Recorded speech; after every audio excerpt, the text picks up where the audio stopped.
আসসালামু আলাইকুম, সবাইকে শুভেচ্ছা। আমি গত সপ্তাহে 4টা বকনা বাছুর নিয়েছি।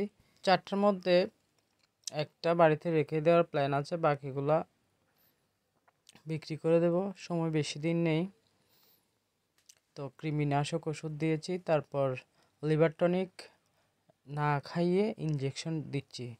এসিআই কোম্পানির হ্যাপাবিট এসিআই কোম্পানির হ্যাপাপিট ইঞ্জেকশনটা খুব কার্যকরী, খরচও কম পড়ে, তাই আমি সিরাপ না খাইয়ে ইঞ্জেকশন দিই।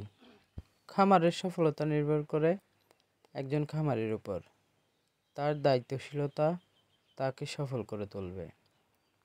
একজন রাখাল গোবর পরিষ্কার করবে, খাবার দিবে, যাবতীয় কাজ করবে, কিন্তু আপনাকে দেখতে হবে কোথায় কী সমস্যা হয়েছে এবং সমস্যা চিহ্নিত করেই সমাধান করতে হবে। লাভ লসের হিসেবটা আসলে মূলত খরচ যত কমানো যায় লাভ তত বেশি হয়।